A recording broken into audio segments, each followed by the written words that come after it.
എല്ലാവർക്കും നല്ലൊരു ദിവസം ആശംസിക്കുന്നു. Happy Sunday.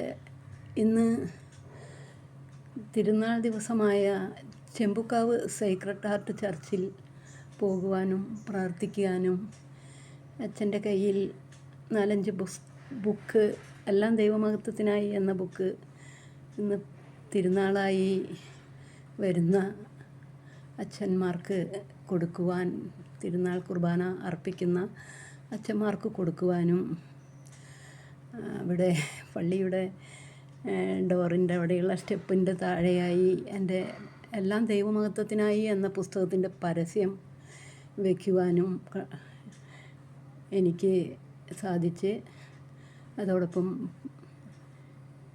തിരുഹൃദയ ദേവാലയത്തിലെ അകത്ത് 10 മിനിറ്റ് പ്രാർത്ഥിക്കുവാനും സാധിച്ചു.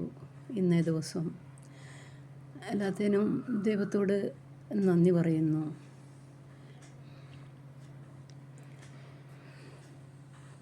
ഇതാണ് ആ പള്ളി, ചെമ്പുക്കാവ് സേക്രഡ് ഹാർട്ട് ചർച്ച്.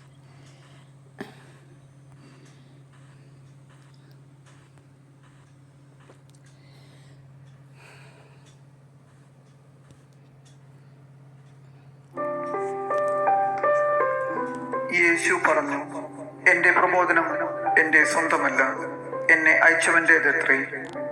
അവിടുത്തെ ഇഷ്ടം നിറവേറ്റാൻ മനസ്സുള്ളവൻ ഈ പ്രബോധനം ദൈവത്തിൽ നിന്നുള്ളതോ അതോ ഞാൻ സ്വയം നൽകുന്നതോ എന്ന് മനസ്സിലാക്കും. സ്വമേധയാ സംസാരിക്കുന്നവൻ സ്വന്തം മഹത്വം അന്വേഷിക്കുന്നു.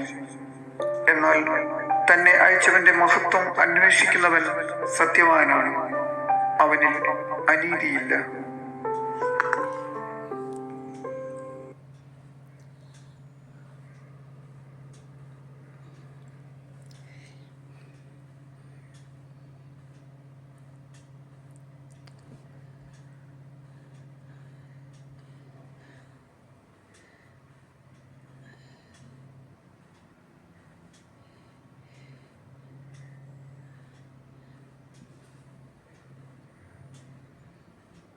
ദിവസം തുടങ്ങി, ഓട്ടവും തുടങ്ങി. പക്ഷെ തുടക്കം നന്നായാൽ ദിവസവും നന്നാകും. ഫിറ്റ് ആയിരിക്കൂ, ലൈഫിന്റെ റേസിൽ മുന്നേറൂ. എല്ലാവരും ചോദിക്കും, ഇതെങ്ങനെ സാധിക്കുന്നു ബോസ്?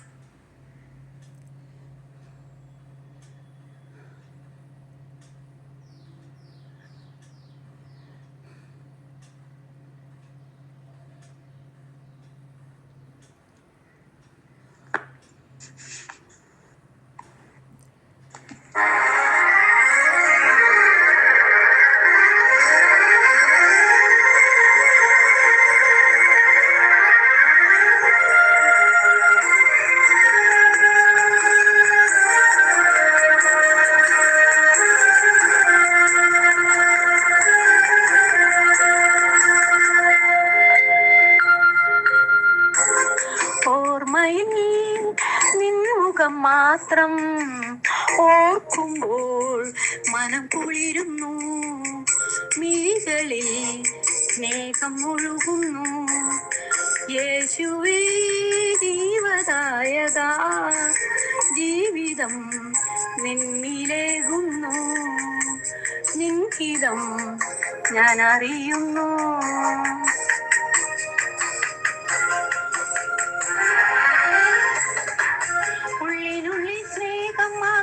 പകരുന്നോനേ, എന്നെ എന്നും കൺമണിയായി കരുതുന്നോനേ, ഓമന കുട്ടനാക്കുവാൻ നാദ എന്റെ കൂടെ നീ വരേണമേ.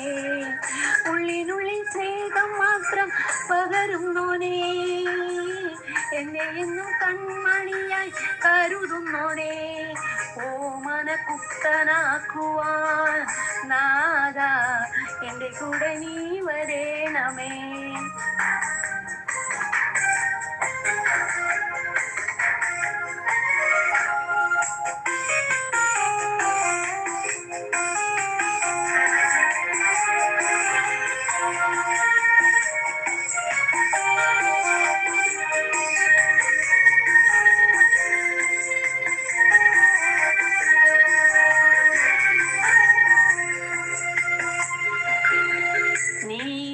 വഴിയരികിൽ കാത്തിരുന്നു നിന്റെ ദിവ്യവചനങ്ങൾ ഏറെ കൊതിച്ചിരുന്നു നീ വരും വഴിയരികിൽ നിന്നെയും കാത്തിരുന്നു നിന്റെ ദിവ്യവചനങ്ങൾ ഏറെ കൊതിച്ചിരുന്നു അങ്കനാകുമെന്നയന നീ തുറന്നല്ലോ ധന്യമായി നിന്റെ ജീവിതം ഈശോയെ നന്ദിയേറെ ചൊല്ലിടുന്നു ഞാൻ ഓർമ്മയിൽ നിന്നുകം മാത്രം ഓർക്കുമ്പോൾ മനം കുളിരുന്നു മിഴികളിൽ സ്നേഹം ഒഴുകുന്നു ഉള്ളിനുള്ളിൽ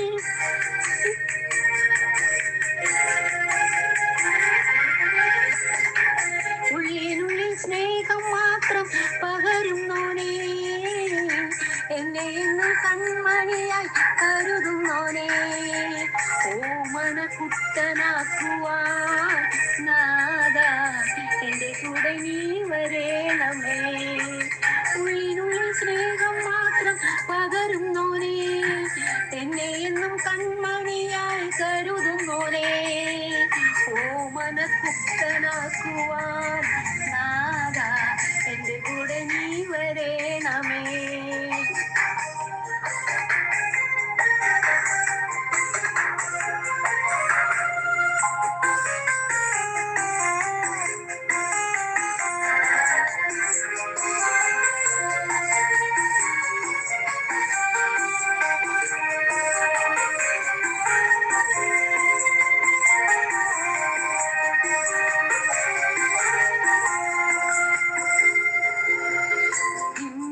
നന്മയാൽ ജയിക്കണമെന്നു ചൊല്ലി സ്നേഹത്തിന്റെ പാഠങ്ങൾ നീ പകർന്നേകി നന്മയാൽ ജയിക്കണമെന്നു ചൊല്ലി സ്നേഹത്തിന്റെ പാഠങ്ങൾ നീ പകർന്നേകി ശത്രുവിനെ സ്നേഹിക്കാൻ ആരു ചെയ്തവനെ നിന്റെ സ്നേഹം പങ്കിടാം കർത്താവേ നിന്റെ സാക്ഷിയായി മാറിടാം ഓർമ്മയിൽ നിന്നുകം മാത്രം ഓർക്കുമ്പോൾ മനം കുളിരുന്നു മിഴികളിൽ സ്നേഹം ഒഴുകുന്നു യേശുവേ ജീവദായക ജീവിതം നിന്നിലേകുന്നു നിൻഹിതം ഞാൻ അറിയുന്നു ഉള്ളിനുള്ളിൽ സ്നേഹം മാത്രം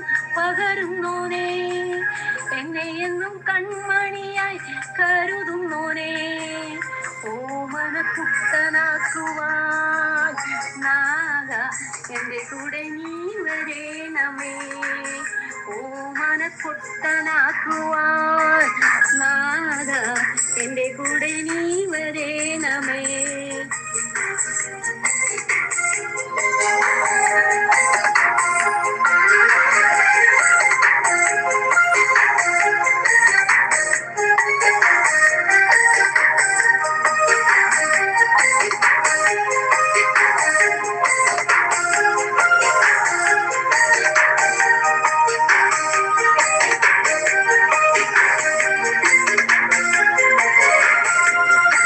എല്ലാവർക്കും നല്ലൊരു ദിവസം ആശംസിക്കുന്നു പ്രാർത്ഥനയോടെ. എല്ലാവർക്കും നല്ലൊരു ദിവസം ആശംസിക്കുന്നു പ്രാർത്ഥനയോടെ. ഈ മുകളിലെ ലിങ്ക് ദിവസം തുടങ്ങി ഓട്ടവും തുടങ്ങി, പക്ഷെ തുടക്കം നന്നായാൽ ദിവസവും നന്നാകും. ഫിറ്റ് ആയിരിക്കും ലൈഫിന്റെ റേസിൽ മുന്നേറൂ. എല്ലാവരും ചോദിക്കും ഇതെങ്ങനെ സാധിക്കുന്നു ബോസ്. ക്വേക്കറിലുണ്ട് 2 ഇരട്ടി പ്രോട്ടീനും ഫൈബറും ഒപ്പം പ്രതിരോധ ശേഷിക്കുള്ള മറ്റു പോഷകങ്ങളും. ഇത് നൽകുന്നു മുന്നേറിക്കൊണ്ടേയിരിക്കാൻ വീണ്ടും നിൽക്കുന്ന എനർജി. മനുഷ്യ മനസ്സെന്നത് ഇന്നും പരിപൂർണമായി ചുരുളഴിയാത്ത ഒരു മഹാത്ഭുതമാണ്. നമ്മുടെ നിത്യജീവിതത്തിൽ ഭൗതികമായ കാഴ്ചകൾക്കും ശബ്ദങ്ങൾക്കും അപ്പുറം ചില അനുഭവങ്ങൾ നമുക്കുണ്ടാകാറുണ്ട്. വളരെ ദൂരെയുള്ള ഒരാളെ കുറിച്ച് നമ്മൾ പെട്ടെന്ന് ചിന്തിക്കുന്നു. അതേ മനുഷ്യ മനസ്സും ആത്മാവും തമ്മിലുള്ള കണക്ഷൻ മുകളിലെ യൂട്യൂബ് ലിങ്കും ഒന്ന് ശ്രദ്ധയോടെ എല്ലാവരും കേൾക്കുമെന്ന് വിചാരിക്കുന്നു. ദൈവം നമ്മുടെ ആത്മാവിനെ എടുത്തു കഴിഞ്ഞാൽ നമ്മുടെ ശരീരത്തെയും മനസ്സിനെയും ആത്മാവും എല്ലാം ദൈവത്തിന്റെ കയ്യിലാണ് നിറഞ്ഞിരിക്കുന്നത് എങ്കിൽ എല്ലാവരും ഒരു കാര്യം ഓർക്കുക. കാറ്റ് അതിനിഷ്ടമുള്ളിടത്ത് വീശുന്നു. അത് എവിടെ നിന്ന് വരുന്നു, എവിടേക്ക് പോകുന്നു എന്ന് നമുക്ക് ആർക്കും അറിയില്ല. അതുപോലെയാണ് ആത്മാവിൽ പുതിയ സൃഷ്ടി ആയിട്ടുള്ള മനുഷ്യരുടെ അവസ്ഥ. അങ്ങനെ ഒരു അവസ്ഥയിൽ മുന്നോട്ട് പോകുമ്പോൾ അനവധി പേരുടെ പഴിചാരലും കളിയാക്കലും അവഗണനയും എല്ലാം സഹിക്കേണ്ടി വരും എന്ന് മുൻകൂട്ടി ചിന്തിക്കുക. ആ ബൈബിൾ വചനവും എല്ലാവരും ഒന്ന് വായിക്കുക. എല്ലാവർക്കും നല്ലൊരു ദിവസം ആശംസിക്കട്ടെ.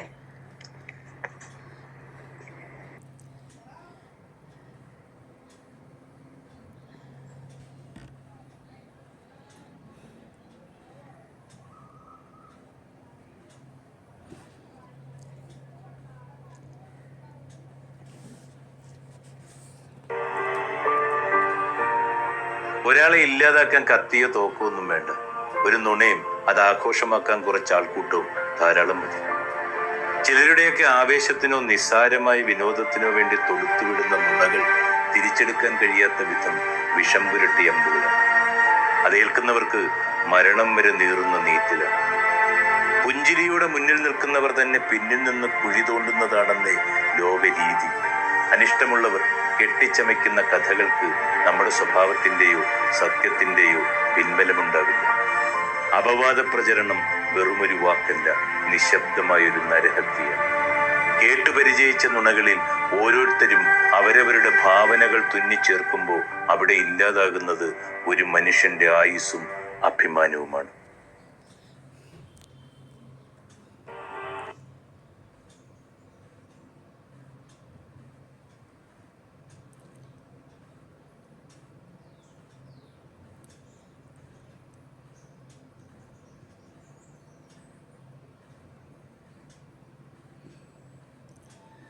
പീറ്ററിന്റെ സ്വർണ്ണക്കടയിൽ തിരക്കൊഴിഞ്ഞ നേരം 4 വയസ്സുള്ള ഒരു ബാലിക മടിച്ച് ആ കടയിലേക്ക് കയറി വന്നു.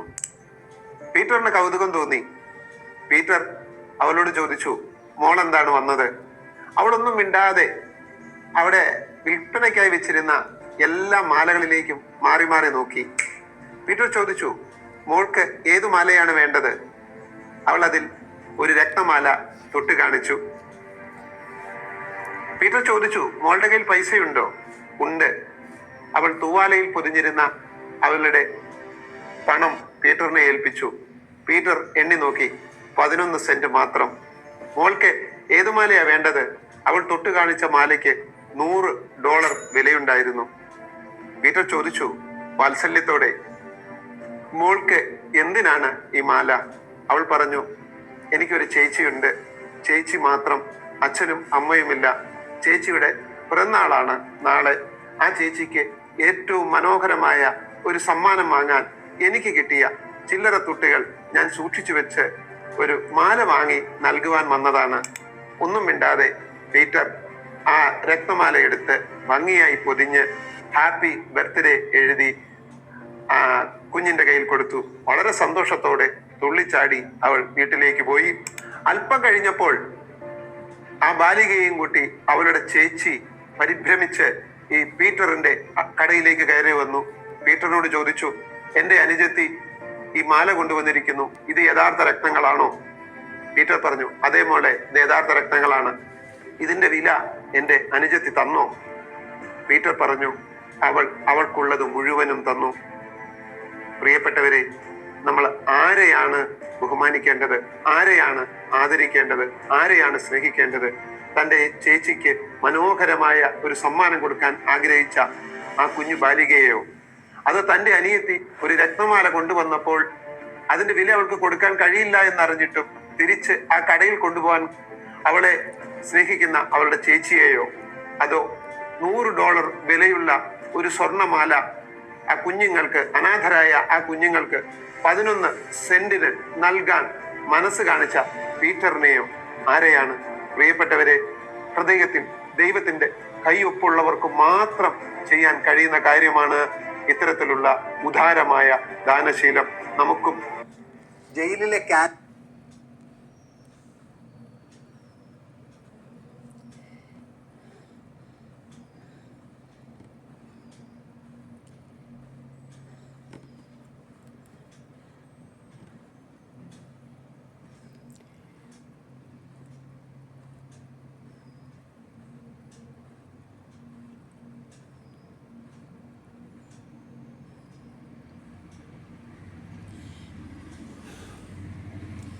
സൂര്യകാന്തി പ്രത്യാശയുടെയും സ്നേഹത്തിൻ്റെയും പുഷ്പം.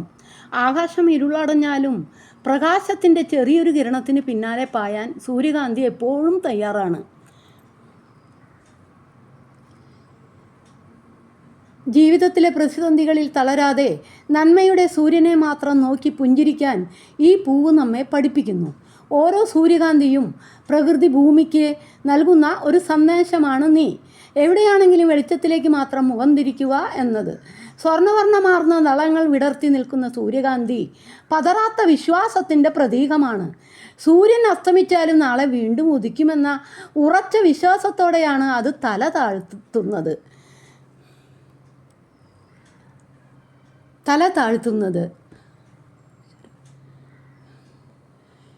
സ്നേഹിക്കുന്നവർക്ക് എന്നും വിശ്വസ്തയോടെ കൂടെയുണ്ടാകുമെന്ന് ഉറപ്പു നൽകുന്ന ഒരു ഉറ്റ സുഹൃത്തിനെ പോലെയാണ് ഈ മനോഹര പുഷ്പം. ഒരു തോട്ടത്തിലെ 1000 പൂക്കൾക്കിടയിൽ സൂര്യകാന്തി വേറിട്ട് നിൽക്കുന്നത് അതിൻ്റെ വലിപ്പം കൊണ്ടല്ല, മറിച്ച് അതിൻ്റെ സ്വഭാവം കൊണ്ടാണ്.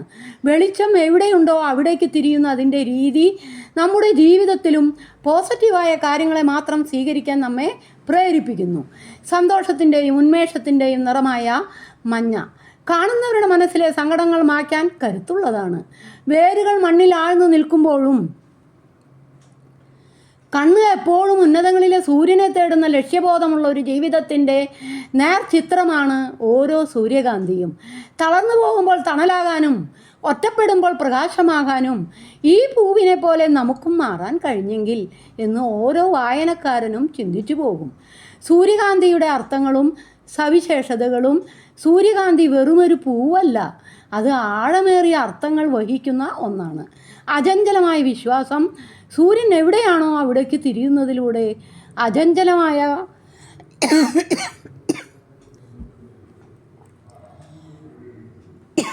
അചഞ്ചലമായ ഭക്തിയെയും വിശ്വാസത്തെയും ഇത് സൂചിപ്പിക്കുന്നു. ദീർഘായുസ്സും ആരോഗ്യവും പല സംസ്കാരങ്ങളിലും സന്തോഷകരമായ ദീർഘായുസ്സിൻ്റെ അടയാളമാണ് സൂര്യകാന്തി. സൗഹൃദം. സുഹൃത്തുക്കൾക്കിടയിലെ വിശ്വസ്തതയെയും ആഴമേറിയ ബന്ധത്തെയും ഇത് പ്രതിനിധീകരിക്കുന്നു. ഉന്മേഷം. ജീവിതത്തിലെ ഇരുണ്ട വശങ്ങളെ മറന്ന് പ്രകാശപൂർണമായ വശങ്ങളിലേക്ക് നോക്കാനുള്ള ഊർജം ഇത് നൽകുന്നു. കടപ്പാട്.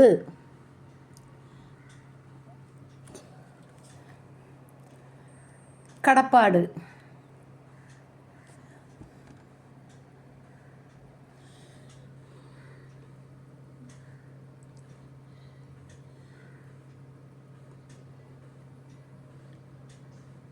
കടപ്പാട്. ഷാജി മൈനാഹ.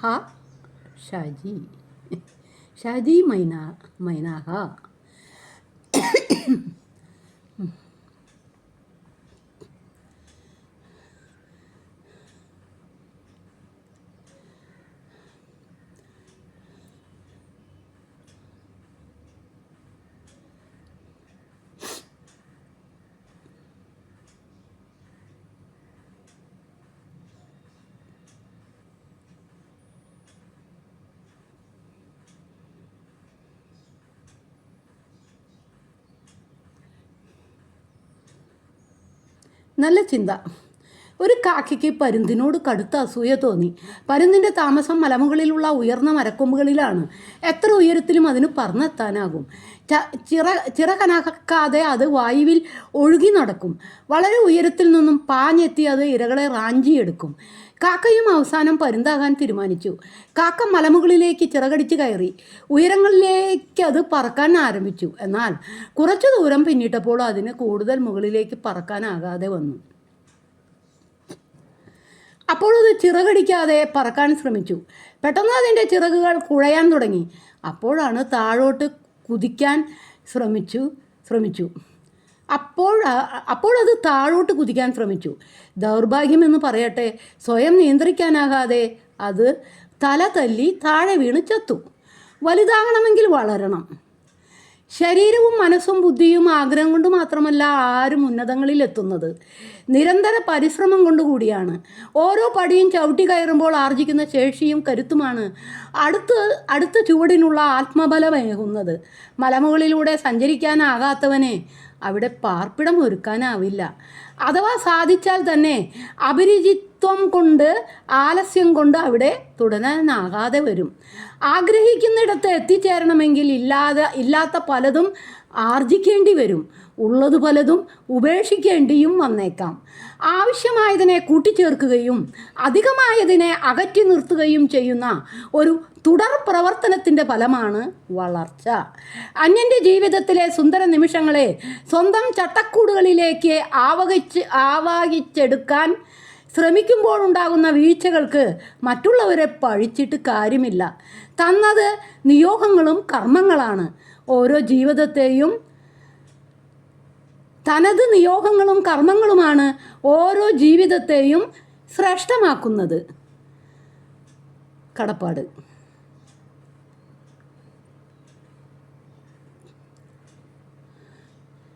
പരമ്പരാഗതമായി ചിത്രകല ചെയ്തു വന്നിരുന്ന ആളാണ് ജയദേവൻ. അയാൾ എല്ലാ ദിവസവും ഒരു പുതിയ ചിത്രം വരച്ച് അടുത്തുള്ള പട്ടണത്തിൽ കൊണ്ടുപോയി 500 രൂപ നിരക്കിൽ വിൽക്കുമായിരുന്നു. തന്റെ വാർദ്ധക്യം എത്തിയപ്പോൾ അയാൾ മകൻ സുജാതന് ഈ തൊഴിൽ കൈമാറാൻ തീരുമാനിച്ചു. സുജാതനെ വിളിച്ച് ചിത്രകലയുടെയും വിൽപ്പനയുടെയും പാഠങ്ങൾ ഓരോന്നായി പഠിപ്പിച്ചു. ഏതാനും ദിവസങ്ങൾക്ക് ശേഷം സുജാതൻ തന്റെ ആദ്യ ചിത്രവുമായി പട്ടണത്തിലേക്ക് പോയി. ആദ്യ ദിവസങ്ങളിൽ അവന്റെ ചിത്രങ്ങൾക്ക് 200-300 രൂപ വീതമാണ് ലഭിച്ചത്. ആ സമയത്ത് സുജാതൻ വളരെ വിഷണ്ണനായി കാണപ്പെട്ടു. അച്ഛൻ ഇനിയും എന്തൊക്കെയോ തന്ത്രങ്ങൾ തന്നെ പഠിപ്പിക്കാൻ ബാക്കിയുണ്ട് എന്നവൻ പരാതിപ്പെട്ടു. വീണ്ടും സുജാതനെ കൂടുതൽ പാഠങ്ങൾ അഭ്യസിപ്പിച്ച് ജയദേവൻ പട്ടണത്തിലേക്ക് അയച്ചു.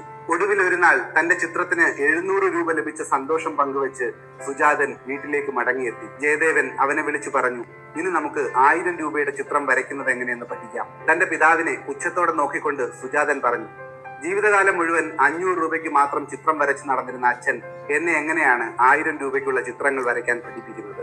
ചിരിച്ചുകൊണ്ട് ആ അച്ഛൻ മറുപടി പറഞ്ഞു, എന്റെ ജീവിതത്തിലും ഇത് തന്നെയാണ് സംഭവിച്ചത്. എന്റെ അച്ഛൻ 300 രൂപയ്ക്ക് ചിത്രം വരച്ച് വിറ്റിരുന്ന ആളാണ്. അദ്ദേഹം എന്നെ ചിത്രകല അഭ്യസിപ്പിച്ച് എന്റെ ചിത്രങ്ങൾക്ക് 500 രൂപ ലഭിച്ചു തുടങ്ങിയതിനു ശേഷം പിന്നീട് അദ്ദേഹത്തിന്റെ ശിഷ്യത്വം സ്വീകരിക്കാൻ ഞാനും തയ്യാറായില്ല. അതുകൊണ്ട് തന്നെ ജീവിതത്തിലുടനീളം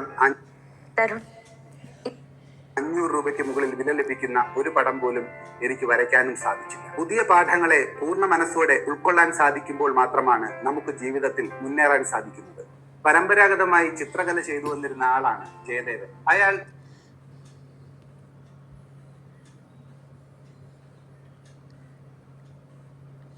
നമ്മുടെ ഉള്ളിലെ ചെറിയ മുറിവുകൾക്കൊരു മരുന്നായി കടന്നു വന്ന ശേഷം ഹൃദയം തകർക്കുന്ന വലിയ മുറിവുകളേകി കടന്നുപോയ ചിലരെങ്കിലും ഉണ്ടാകും നമ്മുടെ എല്ലാം ജീവിതത്തിൽ.